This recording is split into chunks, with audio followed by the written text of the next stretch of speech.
Hello, fellow KSPers. I'm Steve Lawyer, and this is the Eve Explorer. With this ship, we're going to take two Kerbals down to sea level on Eve, along with a rover and probes, and bring them back. I'm going to show you a few features of this. I've got this ship on the store for free in both a mech Jeb and a pure stock version. It's a fun ship to fly. Got to show you a few features on it here, and then we're going to take it to Eve. One of the problems with this ship is actually a problem with the KSP program, which is that because of its size, when you load it in the VAB, it does not fully load on the first instance. And that will cause you problems if you try to do any modifications to this ship. So this ship was built with two-way symmetry, and you can see, for example, there's fuel lines over here, but the matching ones are not over here.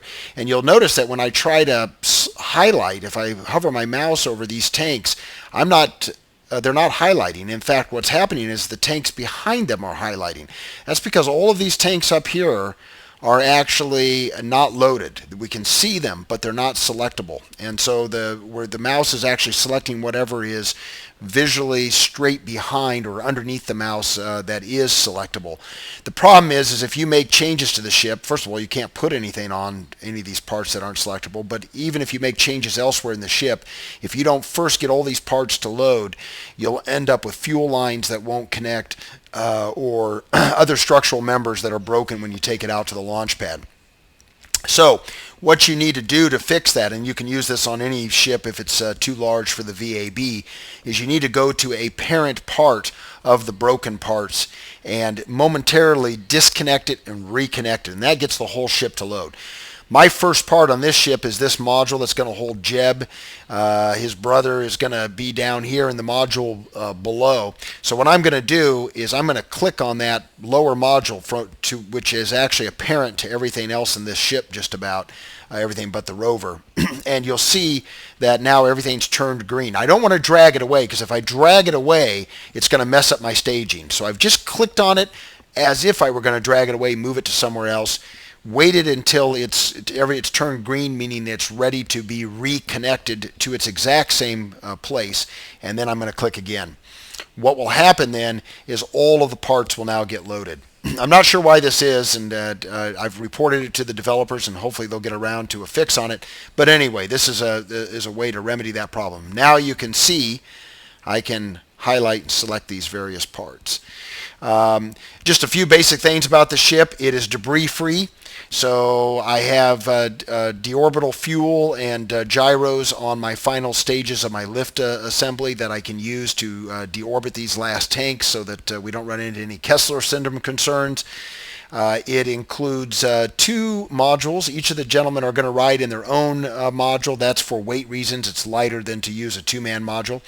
It includes 6 individual probes that can be launched and sent down to any part of Eve that you want to. With a little bit of skillful work, you can even actually get these to Eve's moon, to Gilly. And then it includes a two-man, very robust rover up on top here that is nearly impossible to break or flip over, and if you do flip it over, it can right itself. Up on the very top up here is a refueler that we're going to leave in orbit. So with all that said, I'm going to take this out on the launch pad, and we're going to take Jeb and his brother to Eve. So here we are on the launch pad. This is a very laggy ship, so I'm going to speed it up when we make her fly. To show you how I'm holding it up, take a look underneath here. I've got some docking clamps attached to some separation rings on the innermost engines of the launch phase, and that keeps the whole thing from sagging down in the middle and falling apart on us. Looks like Bill and Jeb are ready to go. I'm going to go ahead and use Mech Jeb to get this thing into the air. So pretty standard descent profile. Going to use a 10,000 for the start of our gravity turn, 70,000 to end it, 40% turn. Seems to work pretty well for most climbs out of Kerbin. There you go. You can see her settling in. I love that bounce. The Eve Explorer itself is not supported in the middle, so it's being held up by all the tanks around. Let's get her zoomed back. Bill and Jeb are ready. F3 to check and see if we got any damage before we launch her. No damage. Here we go! Now those explosions you just saw on the bottom, those are those separation rings as we launched, the thrust of the engines launched those babies down and blew them up against the pad. Look at this thing go. We're losing 2 full orange tanks of fuel about once a second here. Of course, I've sped up this video to real Kerbal time so we can experience what Bill and Jeb are experiencing as they launch. Every single engine on this ship is going. So I wanted to be able to use all of the Eve Explorer's engines running. The Eve Explorer by itself has a Kerbal thruster weight of about 3.6. You need that in order to get an ideal 2.0 thruster weight on Eve because of its higher gravity. So I wanted to use those engines with their high ISP. And also what I'm doing here is I'm using, you'll notice that I'm not using mainsails on this thing. Mainsails are too strong for this. They require a lot of extra space tape or they'll rip things apart. They also have a lower ISP, so they're not as efficient to use as an engine.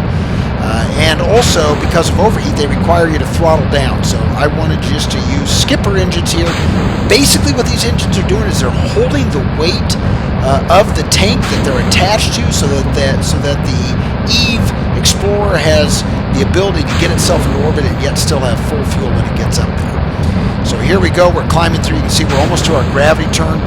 And pretty soon we're going to rotate into our gravity turn and start accelerating into orbit. Here we go with the gravity turn. On the top of the ship, you'll notice there's inside of all the orange tanks, there's a ring of smaller tanks. Those are for interplanetary transfer. On the bottom of those, we have Nerva engines. And the fuel lines you can see are set up so that those 26 Nerva engines that are around the outside, those are kept full from the orange tanks during this launch sequence. Then they're fed by a small tank that is separated by a metal plate on top of one of those Nervas so that we can feed the fuel evenly out to each one of the 13 Nervas on each side.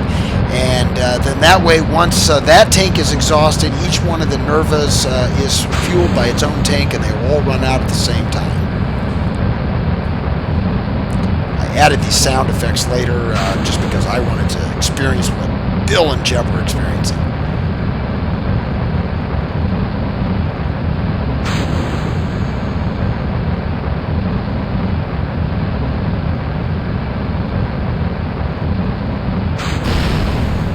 Got a little damage there on that one, but it only damaged the orange tank that was separating. And in the version of this ship that is on the spaceport, I have fixed that.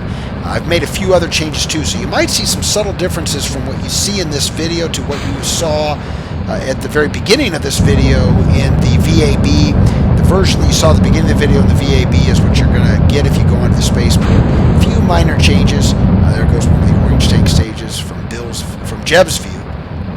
Jeb, of course, gets the top pod.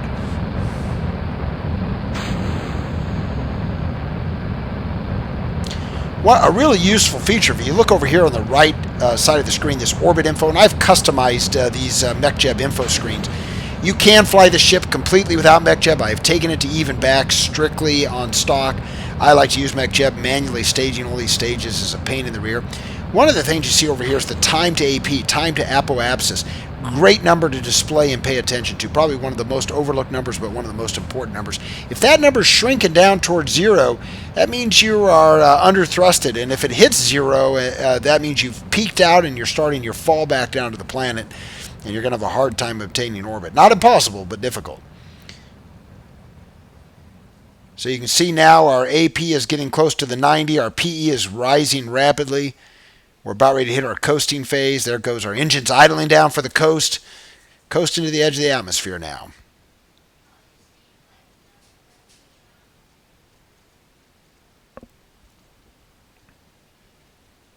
These maneuver stats, Delta V expended, very handy too. You can sort of see what your energy is being used for.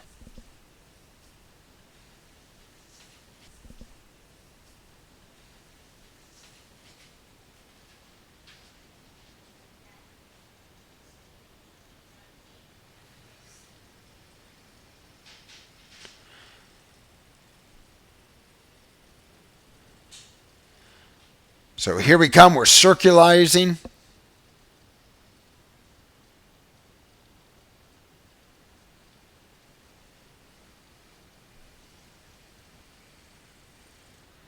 threw off that last stage. Now, we were had a PE of about 20K or a little bit more when we threw off that last stage. So we're going to flip to that stage. If your PE is above 20K, it's going to stay in orbit forever unless you stay focused on it. Otherwise, it won't burn up. So we're going to transfer the fuel out of this little tank I threw on the top, separated by a metal plate so that the engine doesn't burn the fuel in the first instance. Get it pushed down into the lower orange tank. And then what we can do is we can use the land anywhere option. Going to go to its companion, do the same thing, get the gas pumped down, use the land area anywhere option. Watch what happens here when I flame it up. You'll see that my PE is going to drop down to the negatives. That guarantees me that even if I'm not focused on it, as long as it's below 20, this thing is going to go into the ground on Kerbin. No Kessler concern, so Sandra Bullock is safe. Other one has got a good PE as well, so we're good to go. So now we got to figure out our transfer to Eve. I set up a pretty good launch timing on this so we would have a good transfer window. So we're going to go ahead and mark Eve as a target. And then we'll go to, I'm going to use Jeb's maneuver node planner to go ahead and plan a Holman transfer to Eve, or a transfer to planet, to Eve. We're going to look at this node. Now you can see it's a day and 18 hours away. It would take forever to time warp ourselves for that long at the 50 times time warp that we can do at this low orbit. So you need something called a time killer. It can be any kind of vessel you make. This is just a little one that I've made. I throw it on the launch pad. The key here is you want something that you can take off and land again to get your time, your mission elapsed time clock going, and then you can time warp much more rapidly in order to get yourself to wherever you need to be. So we need to kill a day and 18 hours rather than spend an hour or two of our real time doing that. I've launched this thing up. I can land it. You can see now I can time warp at way faster than 50 times. We're going to take her up. Here's 1,000. We can take her up to 10,000. And I'm speeding up this video here a little bit too. But you can see up there, we're looking at our time go by. We're at going to get ourselves to a day and 17 or almost 18 hours. Get ourselves really close to our transfer time period. And then we can just leave that chip. I'm going to go ahead and get it off of the pad. So that I can not have it. I just like to keep everything clean. Get back to our Eve Explorer. All right, and so now we can put this node back in, and we'll be really close to the transfer time. Now I've shut down all my engines except for my Nervas, because obviously Nervas with an 800 ISP much more efficient. You're going to use twice the fuel with any other engine now that I'm in space. Got Eve reset as a target. Going to go ahead and get our smart ASS up, get ourselves pointed prograde so that we're ready to go for this maneuver. This ship is a little bit slow to turn. Again, this is accelerated video to show you show you our Kerbin's time. Did a little thrust. The reason for that thrust is so that the Jeb will accurately calculate the burn time. So you can see it's calculating about a 10-minute burn time with 1,018 delta V. Reality is you're going to have some overhead because you're not going to burn that delta V instantaneously. You're going to have about a 10 or 15% overhead. So you need to add about 10 or 15% to that time and start your burn a little bit earlier than when Jeb would start it for that node. So here you can see it's the node's got ourselves planned to come out. We want to leave orbit in a retrograde fashion on this node, retrograde to Kerbin's orbit because we're trying to go to a planet at a lower orbital altitude.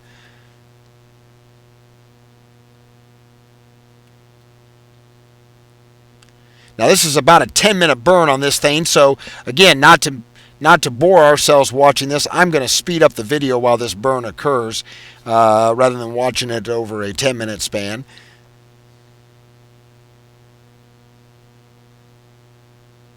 So here we go. We got 26 Nervas burning, highly efficient. Right now they're all drawing their fuel from the last of our orange tanks that we came up with. As soon as that orange tank is empty, we're going to boost it off. You can see that the AP of our orbit is going to gradually start expanding out until eventually we hit escape velocity. Now, if you really want to be fuel efficient, you can do a gravity assist with a moon or something. But in this case, we've got plenty of delta V to work with, so we're just going to do a straight escape velocity exit from Eve. You can see our AP is climbing out. That tank is almost empty. We got to manually let her go as soon as she's empty. Boom, there she goes. Our AP is climbing. Jeb's taking a look around the cockpit here, and here we go. That AP is going to go all the way out. It's going to peel open so that we're escaping retrograde to Kerbin's orbit.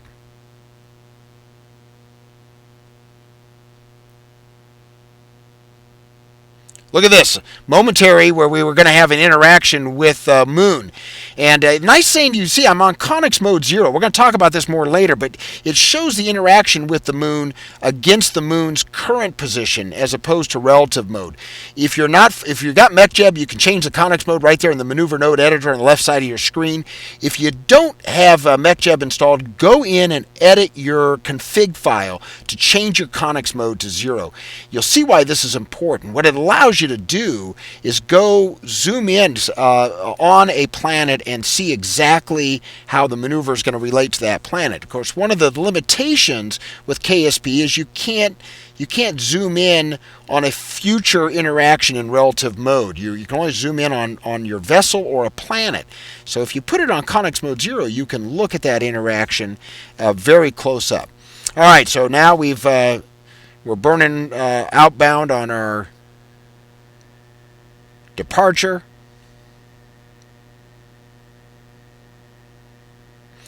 And I'm sort of just watching our RPE versus Eve's PE.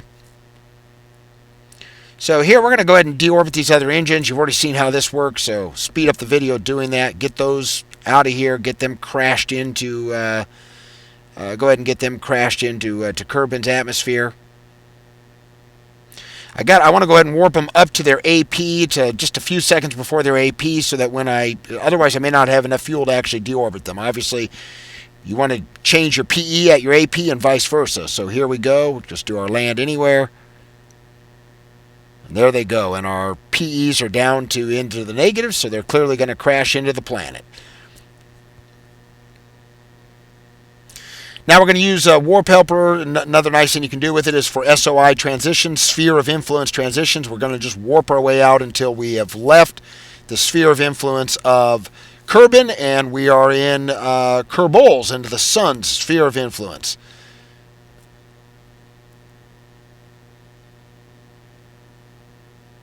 Did a little extra warping just to clearly get us out of Kerbin's Sphere of Influence. Okay, so now we can look at our orbital path as it compares to Eve's.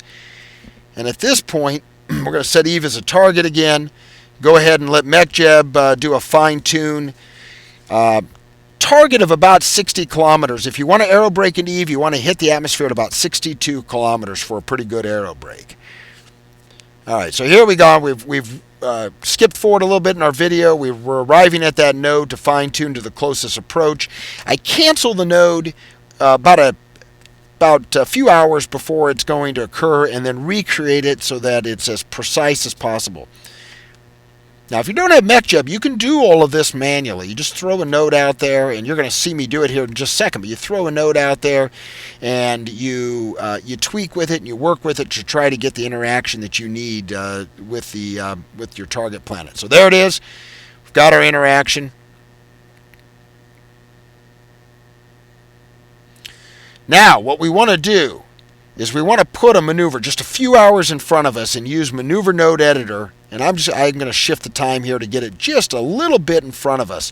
Now we can zoom in on Eve, and this is where this Conics Mode 0 is just absolutely essential. Look at this. We can see for many days from now how our orbit is how we're going to arrive at Eve. Now, I want to use MapSat on this. I've got MapSat on this version of this ship that I'm flying here because I'm going to scan Eve, and so I want to do a polar orbit. I like polar orbits even if you're not going to do MapSat because it lets you land anywhere on the planet. If you do an equatorial orbit, you can't do that. So what you can see I can do now is I can start just incrementally adding little radial or normal delta V's. I'll test prograde. It usually doesn't do much when you're this far out. It's really radial or normal, and these are radial or normal to the sun, of course, is what I'm doing because this node that I'm editing is actually out in my solar orbit, and it's going to change my plane of orbit just slightly around the sun so that when I get to Eve, I fall into Eve from either the north or the south rather than coming around it equatorially. So you can see, look at how little delta V makes a difference here, and I'm just going to keep tweaking these delta V's until I get a PE close to that 60-some kilometers that I want. I'm going to fine-tune it when I get closer. It doesn't have to be exact, but close to that 60 kilometers I want, and visually what looks like about my polar orbit. I'm ultimately trying to end up with an 88 some degree inclination of orbit and about 120 some kilometer. That's what there's a table you can go access that tells you what ideal altitudes are for getting the least amount of time to get a full scan of a planet with MEPSAT. So I'm going to use one of those. So here we are, we've tweaked it, we got our PE pretty darn close to where we want. We're going to do this in just a very little bit of delta V, 4.1 delta V. Next to nothing. There we go, we've done the burn. Look at our orange line, which is our actual path, is lining up nicely with the predicted one. Finish the burn, looks really good, look at that. We're going to arrive polar. Again, you cannot do this without Conics mode 0. Now we're going to time warp our way up until just when we come into Eve's sphere of influence. All right, and I'm pausing here every once in a while and zooming in to make sure things haven't changed on the predicted path. So about halfway to getting to Eve's sphere of influence, just checking again, making sure that arrival hasn't changed.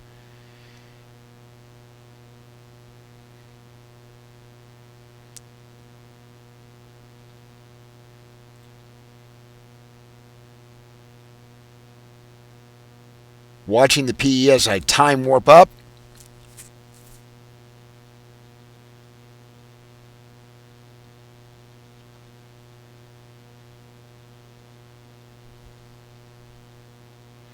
And here we come. We're about ready to transfer. You can see that our current path is meeting our predicted path once we're in Eve's sphere of influence. We're about ready to transition from the solar sphere of influence to Eve. So here we are. We're in Eve's sphere of influence. Now I can get my numbers. I can see what my inclination is. And what I'm going to do is I'm going to turn normal. Normal would be pointing towards the North Pole. Anti-normal is pointing towards the South Pole. I need to increase my inclination a little bit. I'm going to thrust just very gently to try to get this to the number I'm looking for. In fact, it's so sensitive. What I'm going to do is I'm going to chop it off here. I shut down all my engines except for 2 of them, and I'm just gently pushing normal.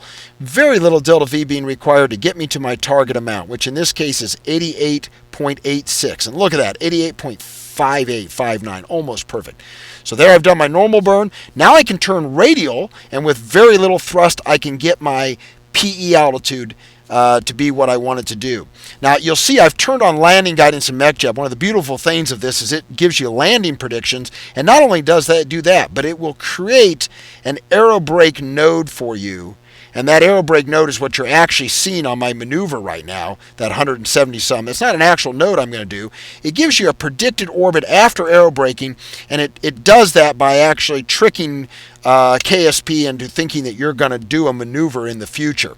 So that's what that aerobraking node is. So what I'm doing now is I'm just thrusting radial minus so that I'm going to hit the atmosphere a little bit lower, and I'm doing that until I get something that takes me up to about a 500 kilometer AP.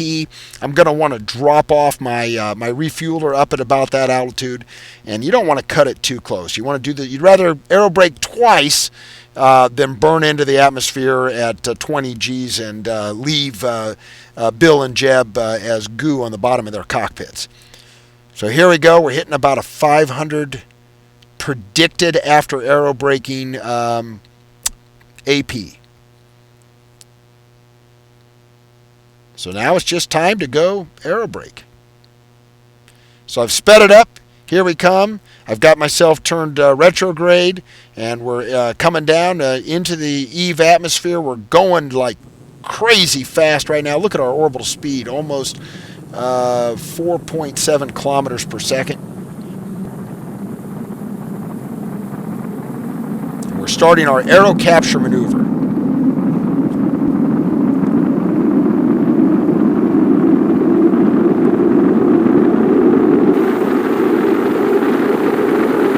Jeb and Bill are having the ride of their life right now. Again, I've captured audio out of KSP and put it back onto this video because I sped this up to real time. Size of the ship, you get lag.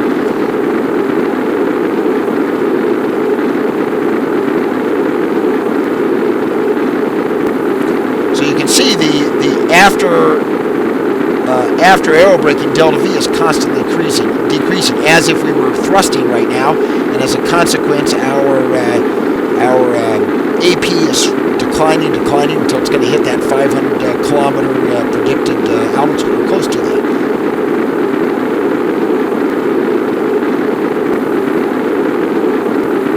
Jeb, I'm getting really hot. I know, Bill. Hang in there. Starting to climb back out. We've hit our low point. On our way back up out of the atmosphere.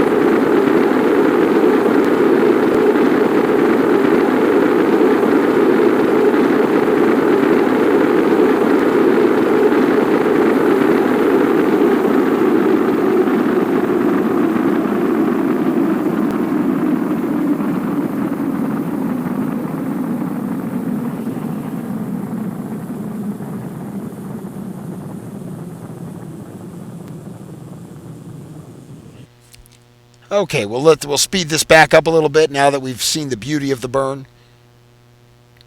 Now, but one of the first things I want to do now is I want to get my refueler undocked because I do not want it to go back into the atmosphere again. So we're going to turn prograde and launch it out ahead of us here.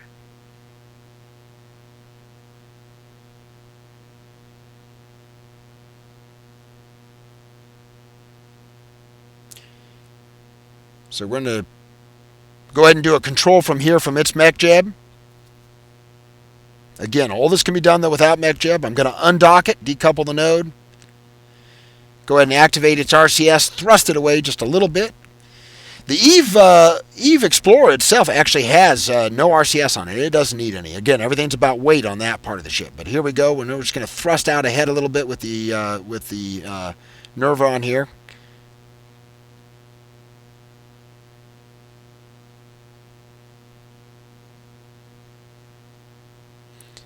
Okay, so now we can time warp up until we hit just a little bit before our AP on these two ships, and then we're going to pay attention first to the Eve Explorer. I'm going to skip through you seeing the second aero braking maneuver on the Eve Explorer. Suffice it to say, basically what we do is we do another adjustment on this so that we go through the atmosphere again to try to get us down to our target at an AP that is close to our target altitude. So there's the burn to do that. Here you can see while I'm doing that burn, what I'm doing is I'm bringing the predicted AP up out of the planet. If I hadn't done a prograde burn, we would have re-entered on this next orbit. Now what we can do is we can go ahead and get our refueler, just get its PE up out of the atmosphere. It can be an elliptical orbit. So now my target ideal altitude for my scanning is 109.203 kilometers on my 88.56 inclination. So I'm just thrusting here to get my AP and my PE set at that. I've already, as I said, we already went through the atmosphere one more time to minimize the fuel that we have to do to do this. Fine tune our inclination.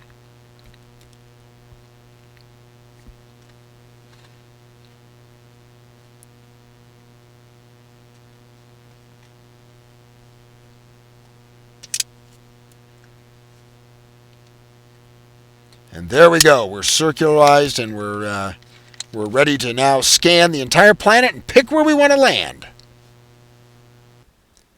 Okay, well, we've spent a few days scanning the planet, so now what we want to do is launch one of our probes here. I've already actually launched one. There's 6 probes on this thing. One's already gone. I sent it to the North Pole.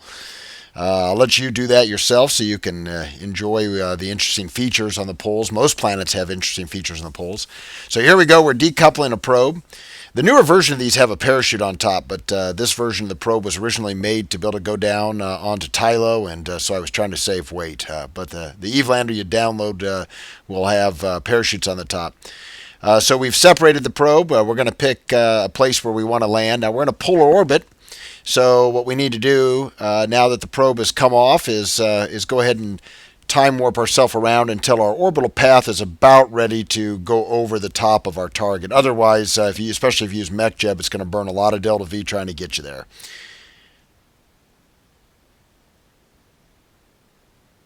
Here we are doing a burn now to change the inclination to get pretty close, or mech Jeb is to get pretty close to hitting our target.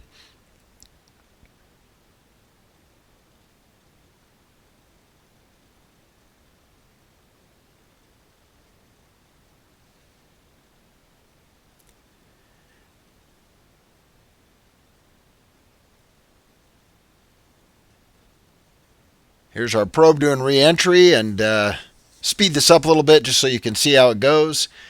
We're going to put this thing down at our intended landing area. So you want to send a probe down, of course, first to make sure you got suitably flat ground for bringing down the big ship. You don't want to risk Jeb and Bill's lives without having first checked out the landing site. But with these 6 probes, you can send one to the North Pole, one to the South Pole, ones to whatever features you want. We're going to land pretty darn close to sea level. You see, we're going to be here at just a few hundred meters above sea level. Nice thing about the Eve Explorer is that it can go all the way down to sea level and still make it back up into orbit. Here comes touchdown. Release the launch phase, separate it. Sometimes you can land these things and preserve them and then fly them around. On this case, we're having a little bit of trouble.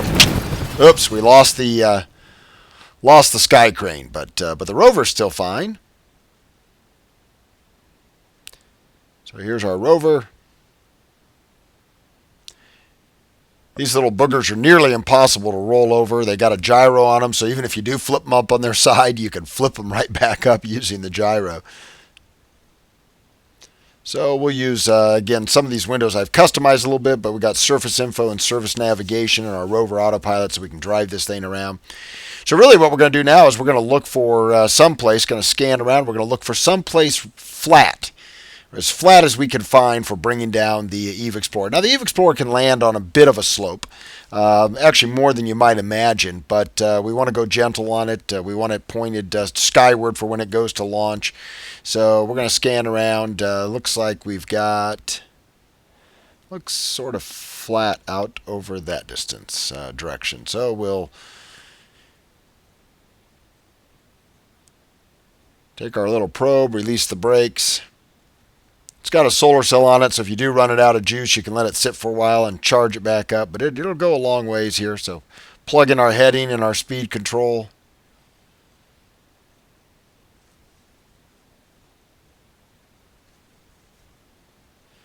Now we can just sort of watch our nav ball until we think we're on a relatively level ground.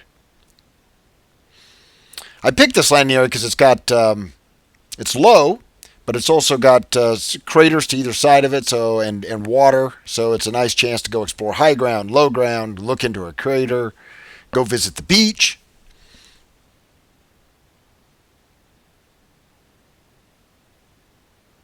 Okay, so we found our desired landing spot, and now we can use these coordinates.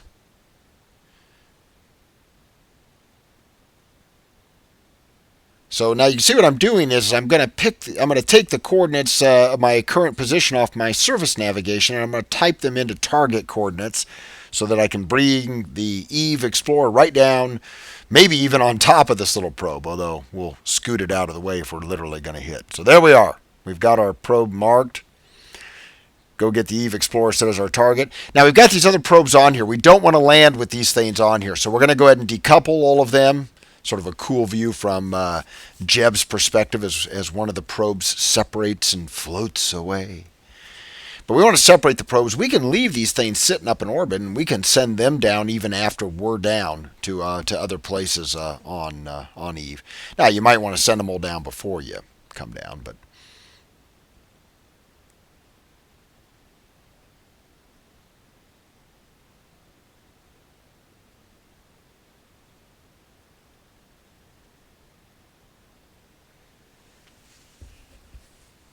So there we go. We are rid of all of our probes. They're floating away.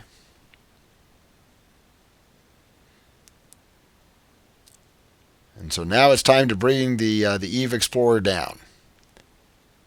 Get our landing guidance up. We're going to warp our way around until our orbital path is on the next orbit is going to go almost directly over the top of our target. Looks like the next time around is going to be it, so we're past it. So at this point, we can go ahead and use Mech Jeb to do the landing. Again, so far we're still at this point just using our Nervas. We don't want to use any fuel from our main engines, which are, as you can see, almost exclusively our aerospikes until we need that higher level of thrust.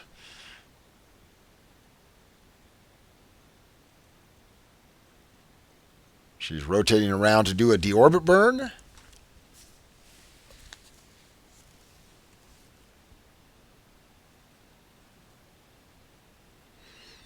This is it, Bill and Jeb. You're about ready to be committed to a landing. Our PE is dropping down. PE is into the atmosphere now.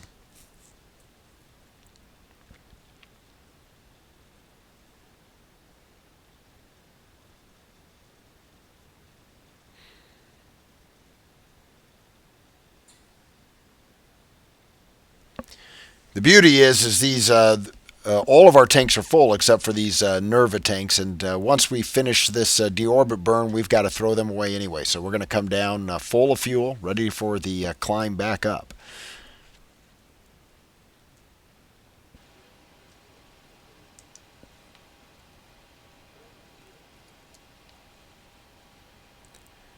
So if we look at our landing guidance, as we do this burn, we can see our distance from the target is decreasing. Our PE is well below the ground already. Don't need that window anymore.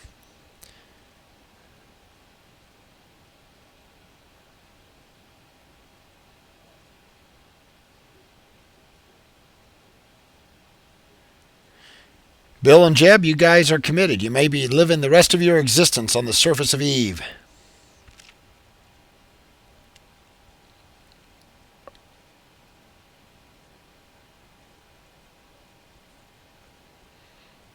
Okay, Mech Jeb has stopped the main burns, getting ready to do a course correction burn.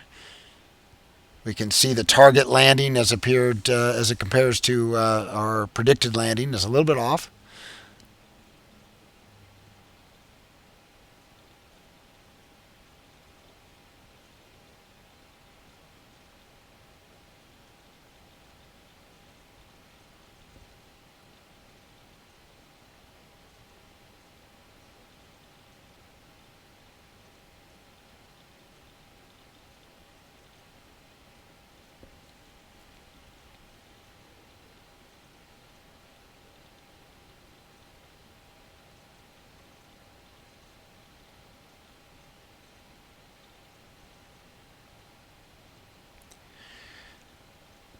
So now most of our burning is done. We're basically coasting to the actual landing burn itself. But before we get down into the atmosphere too far, we need to get rid of all these tanks and also this upper structure that's above our docking assembly. So we're going to abort the landing. Go ahead and run these engines a little bit and jettison them. There they go. So you can see I throttled them up and then release them, and also the top docking structure. Restart, re-enable all of our engines, and then reselect land at target. Now there might be a little more correction burn that needs to be done that's going to burn our fuel, but actually this entire outer ring of tanks that do not have engines on the bottom of them, that is all fuel that's dedicated for this purpose and for thrusting to land. So long as we have even half of those that still have fuel on them, we can do a sea level Eve departure. So we've got some fuel still to spare.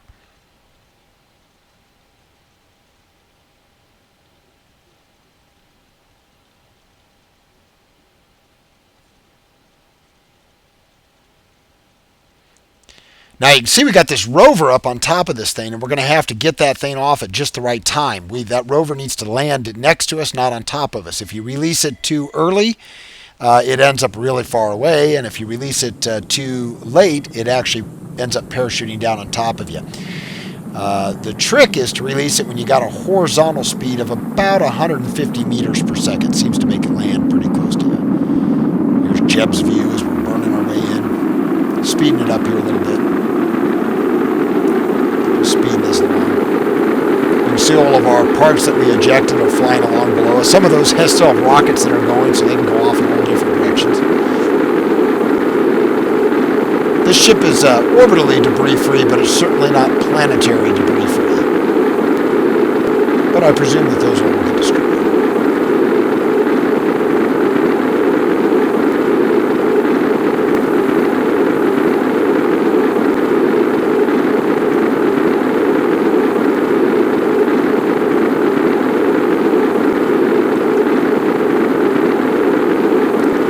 You can see our destination there with the lakes on each side, between our craters. So it looks like we're right on target. Now if you look at our surface horizontal speed I've got over here in the landing info, we're going to use that. When we see that hit down to about 150 meters per second, we're going to jettison off the rover.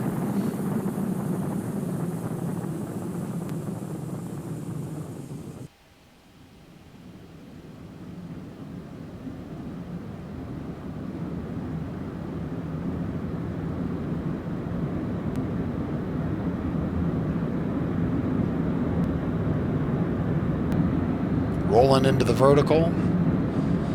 Here comes the 150 meters per second and launch. There goes our rover. Oh, now check out that view. Isn't that cool or what? Eve Explorer's falling away.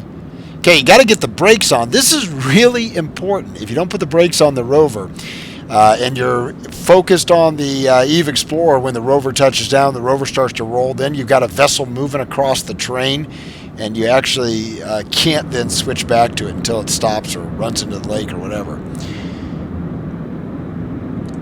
Okay, so we'll go ahead and set up the information we want available to us for when we land. Now there's a ring on the bottom of this. We need to jettison that off. You don't want to do that right away or else it lands back on top of the Eve Explorer. And there's the chute deployment on the Explorer. You can do that anytime as long as you're above drogue chute deployment, which is 2,500 above ground level. So that's one of the reasons why I like to be able to see what my altitude from bottom is. You see I've gotten this landing info. You see we're going to land almost at sea level. Look at our altitude from bottom is just barely less than what our MSL altitude is up in the main altimeter. Still coming down pretty fast, almost 60 meters per second. The version of this ship that's on the store has a few more drogue chutes. I discovered after this video was shot that sometimes if you didn't thrust during chute deployment, you could rip some parts off, but the additional drogues now seems to make it so that you can take this thing all the way down to the final landing thrust without having to do any intermediate thrust to prevent damage during chute deployments. So at 2,500 AGL above ground level, coming up here in just a second, the drogues are going to inflate. Going to see a little G loading when that happens. There we go, not bad. And then at 500 AGL, we're going to get our main chute deployment. And I'm on this version of the ship, I'm going to thrust just to prevent that from, just to prevent any risk of it ripping anything off. Well, we're okay on fuel. Here's the rover.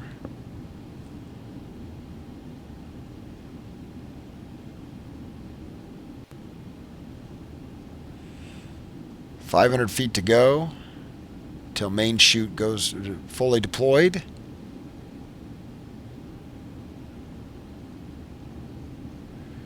All right, this little thrust, just try to get us slowed down. There we go. That was just enough, just to get us under 40 meters per second during that main deployment. That seems to be about the threshold. About 40 meters per second or less, you're okay. We got our landing gear down. Look at that baby from the bottom. Look at all those engines. Going to go ahead and use the land somewhere now on Mech Jeb to land us at 0.5 meters per second. Of course, you can do this manually. Mech Jeb's testing the waters to see how much thrust it's got. This thing can actually handle about a 5 meter per second impact on Eve. It can handle higher than that on Kerbin, but the heavier gravity makes it a little more fragile.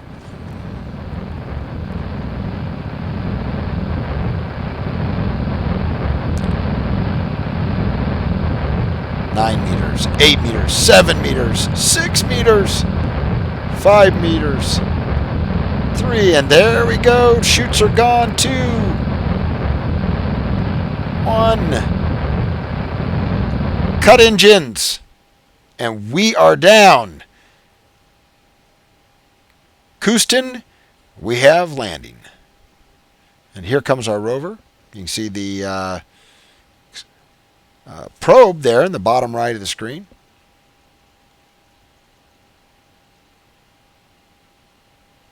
There's the lander.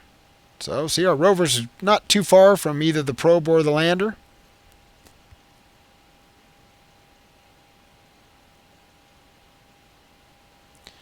And so the rover is down. Whew. Wipe the brow now. Okay, so now what we want to do is take our rover and we want to go ahead and drive it over to the Eve Explorer lander so that we can go ahead and get Bill and Jeb exploring this planet.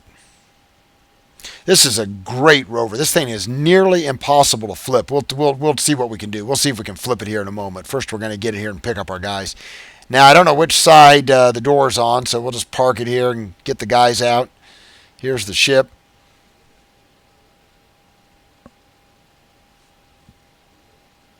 There we go. I guess we're on the wrong side. Oh, we got to get our ladder down, so shortcut keys for that. Here come down the ladders. It's pretty cool when these guys climb right down through the middle of this thing. Okay, well, obviously, Jeb's got to be the first one out.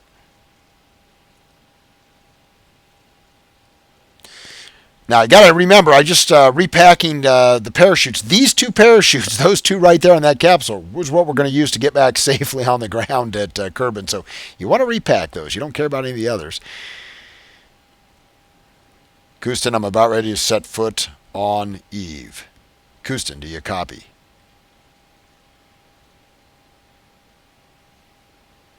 And here we are on Eve. Look at that, walking out past all those arrow spikes. Don't bunk your head, Jeb. Don't puncture a hole in your helmet.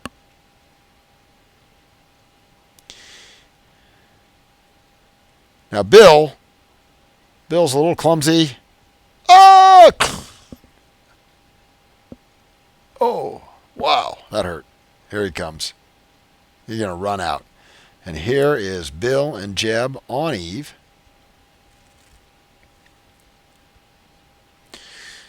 So these guys don't walk very fast, so we'll drive the rover around to them. Here it comes.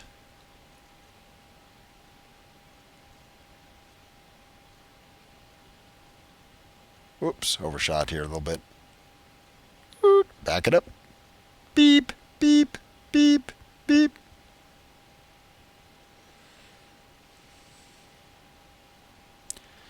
Get our gentleman aboard.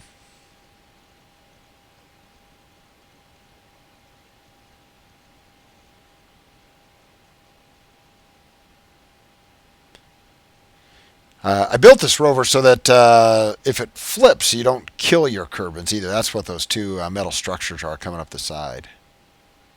And it's got all the sensors in it. It's got headlights facing both ways. And like I said, it sits so low, it's nearly unflippable. Let's give it a try here. We're going to take off. Guess we've got to figure out what direction we're going to go. Let's head for the nearest body of water first. These guys need some time at the beach. All right, it's a long drive, but they're off and going for the beach.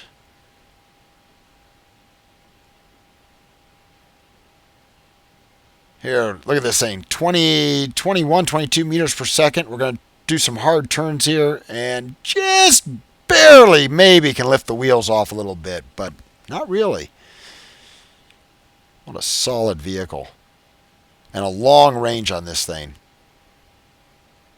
Plus, it's got a one of those thermonuclears to power it, too. So here we are. We're at the beach. Oh, Bill, you're pretty clumsy getting out of this thing. I think Jeb's already in the water. Yeah, here we go. Coming out for a swim. Not sure who's who right now. But the two guys are enjoying a little swim in, liquid methane or something like that.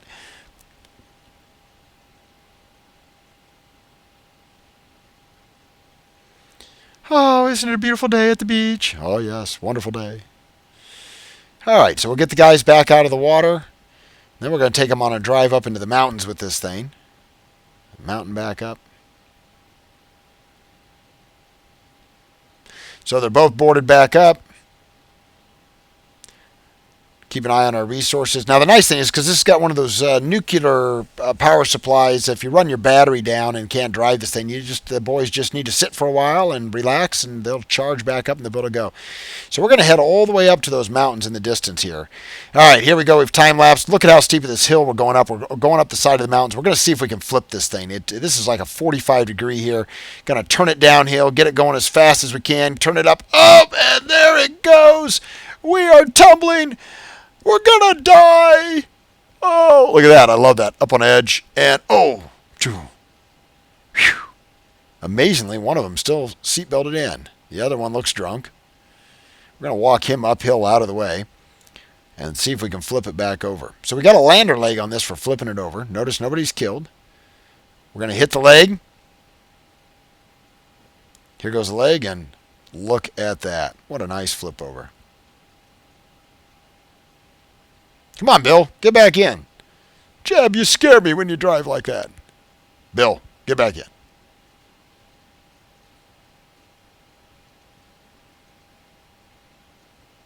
Bill, if you don't get in, I'm leaving you here. All right. And off we go.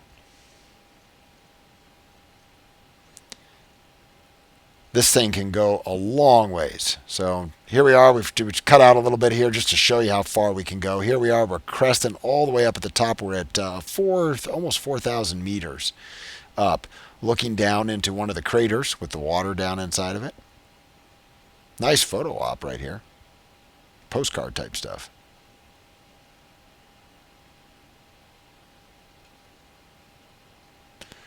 And the boys, I think, are about 20, look at that, about 20-some kilometers away. Long ways away from home. All right, well, it's time for the boys to head back. So here we go. We got a 26-kilometer drive to get home. They went a long ways. We're going to let the Rover autopilot get us back, and this is going to take into nightfall. So we're going to go ahead and time-lapse away from that. Here they are, arriving back at nightfall, just the last bit of distance. Headlights are on.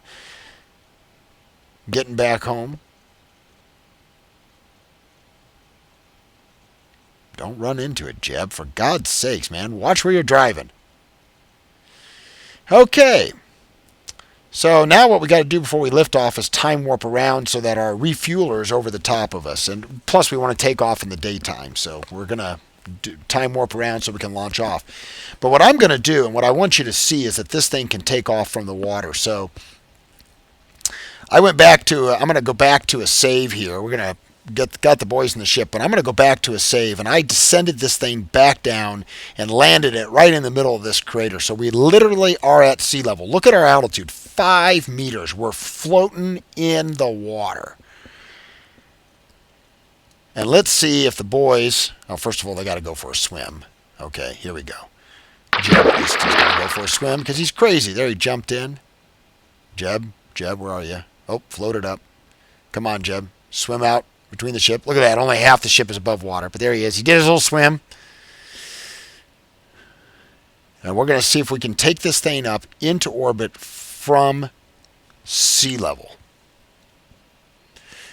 The reason why that's important is the delta V required to leave from the 7,000 foot or 6,000 foot mountains that you'll find here on Eve is about half of what it takes to get up from sea level.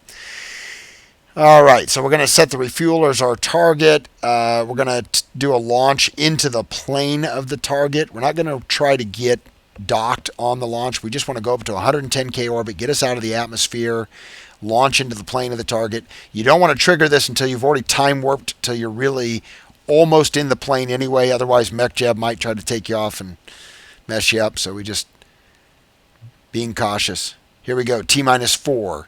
Launching into target plane. 2, 1. And here we go. Look at those fuel tanks dropping off. Whoop.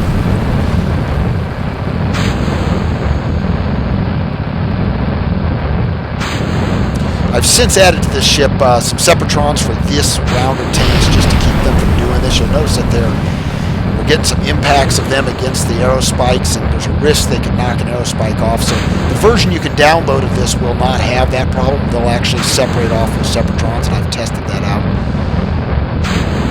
Look at our thrust to weight on this thing, 1.76, 1.8.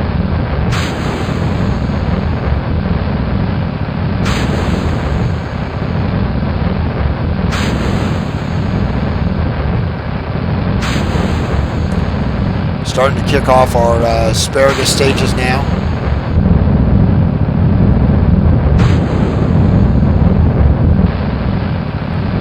To give you the idea of the amount of delta V it takes to do this from sea level versus from a mountain. Watch how much smaller this ship is when we pass through about 6,000 meters. That's all you need for a vessel to take off from a mountain on Eve.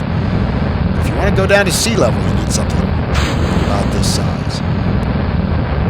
Look at how slow we're climbing to. The atmosphere is just so thick. We're at thrust to weight of almost 2, which is, and yet we're getting an atmospheric drag that's equating out to almost 15 meters per second here at only 93 meters per second velocity. Just outrageously thick atmosphere. Heavy gravity.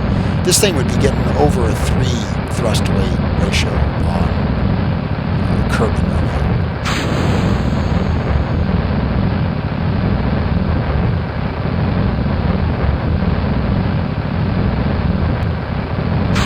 We're going to climb straight up through all the thick part of the atmosphere up to 30 kilometers before we even start our gravity turn. It's better to get up out of the atmosphere before you start the turn. Out of the worst of it.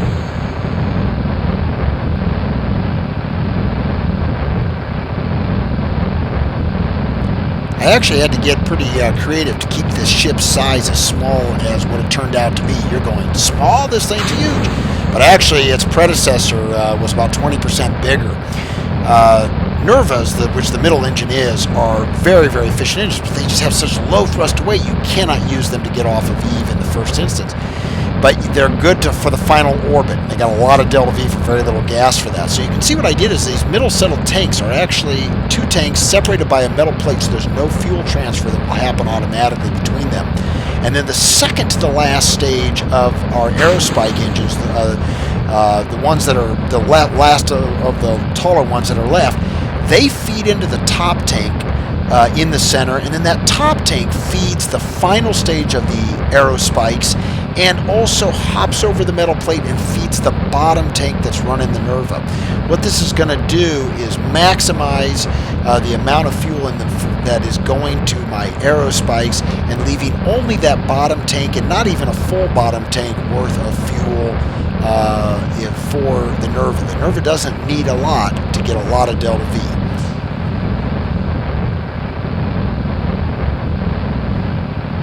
Boy, there's not much left of this thing, is there? We're about ready to do. There we go. We're down to our final stage, and here comes our gravity turn. That top tank, is, you can see, is keeping everything else full. As soon as it's empty, then we'll start draining. Here's our gravity turn. Now, the neat thing about that design is for returning back to Kerbal, once all I have left is the 2 middle tanks, they'll work as if there were no metal plate there because of the fuel line that hops over the metal plate. So it serves a dual purpose here.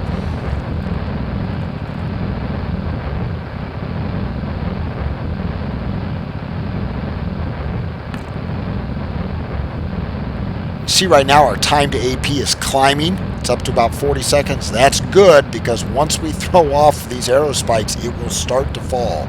And the key is to get get our AP up there and get circularized before it goes negative and we actually start falling out of orbit.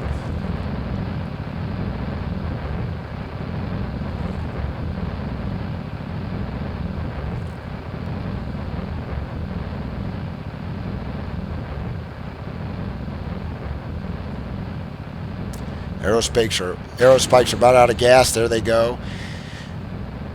So now look at our timed AP. It's dropping.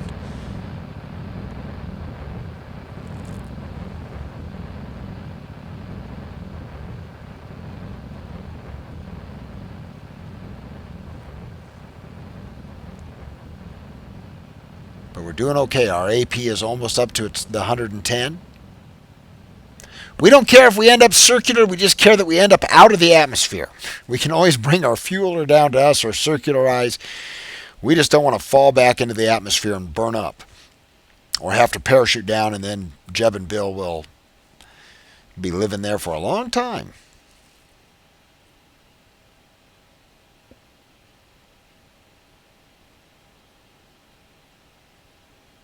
You can see we're thrusting basically prograde horizontal at this point. We've completely completed our gravity turn. Our AP is climbing. Our timed AP is falling. But our PE is coming up from the negatives hopefully quickly enough that we'll get it up above atmospheric altitudes before our timed AP hits zero.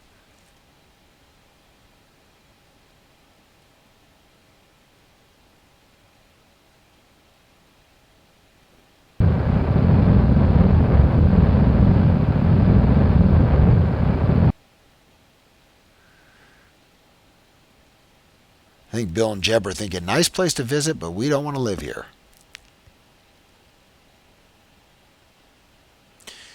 See, we're just sipping gas with this Nerva. Such a light vehicle, but we only get, 60 kilonewtons of thrust. Look how much delta V we've expended. We're coming up on 11,000 delta V since launch. There is no planet in this solar system that requires more delta V than this one. All right, we're coasting to our circularization burn. Here we are, we're hitting 110.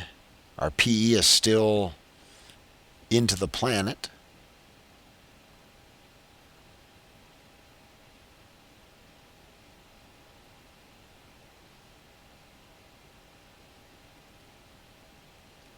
And our PE is now up out of the atmosphere. Not a perfectly circular orbit, but actually pretty darn good. Total delta V of just slightly over 11,000 coming up from sea level. And that's really good. That's because this thing has almost a 2 thrust to weight. All right, so here we are. So now at this point, what we've got to do is rendezvous this thing with the refueler. First thing we're going to do is go ahead and circularize the refueler so that the rendezvous can be done easier now that I know I've got enough gas that I can get up to it. I didn't want to circularize the refueler to begin with because maybe I was going to have to bring it down for a rendezvous if we just barely made orbit. But we've got plenty of gas, so we circularized it high. Going to speed ourselves along on this process, but basically all we're doing is using the rendezvous autopilot and MechJeb. Again, you could do this manually, do a Holman transfer, first a plane adjustment, and then a Holman transfer up to a docking.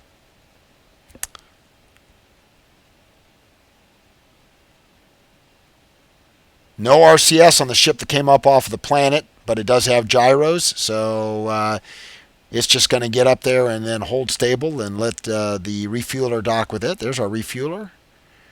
We're going to thrust to get in close to the refueler.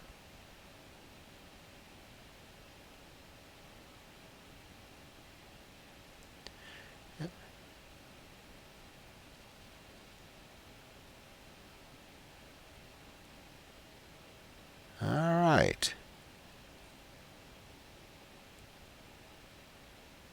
Here's the refueler getting our dock. You know how to do all this kind of stuff. So here comes our dock.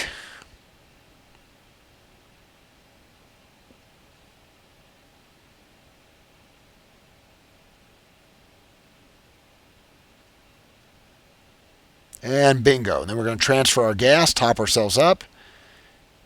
Give the refueler a little bit of gas back. This is TAC fuel balancer, just a nice little thing for easily doing fuel transfers. You can do this other ways, but anyway, undock the refueler. Again, trying to be debris free.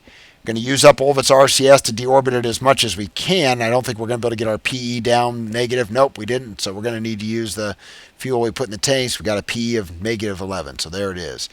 Now it's time to go home. I'm just going to speed through this because you've seen the key parts, but you got to see these guys get back. So we're going to select Kerbin as our target, put in a node, manually edit the node to get a departure that puts us on a relatively prograde direction off of Eve. We want to be prograde at this point. We're not going to worry about having a proper transfer window. We're just going to get out of Eve's SOI in a prograde direction. And then and try to get as close as we can to on. I'm adjusting right now to try to get as close as I can to the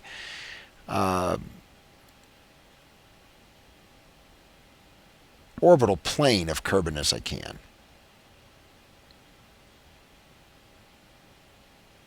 Okay, about 1,000 some delta V to pull this off. We got plenty of delta V in this vessel now. We are so light. So here we go. There's the burn. The AP is expanding.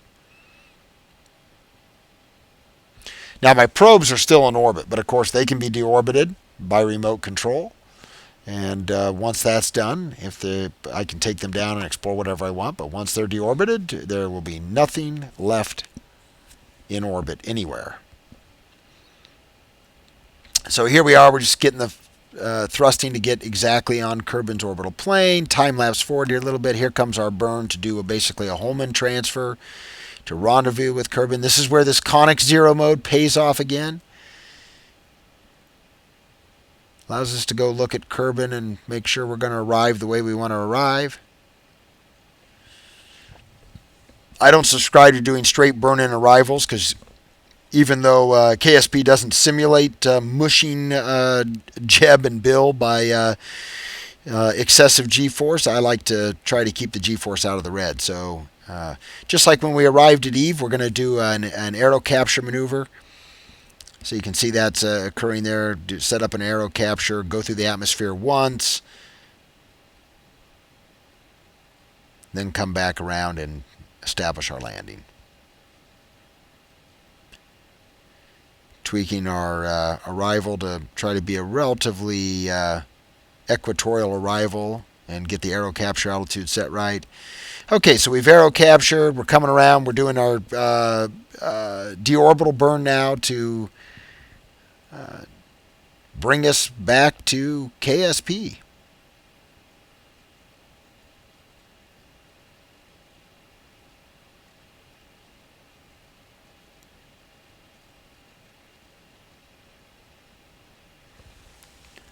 Only 378 days after they left, just a little over a year. Bill and Jeb have been gone. Here comes re-entry.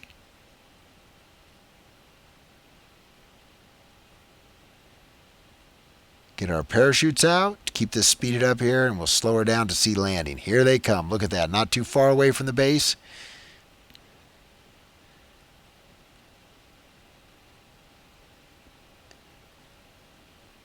And they're home. Kiss the ground. Here our boys are. There's Jeb. Bill.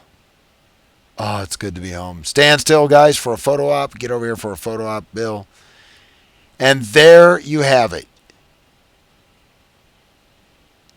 Hope you enjoyed the video.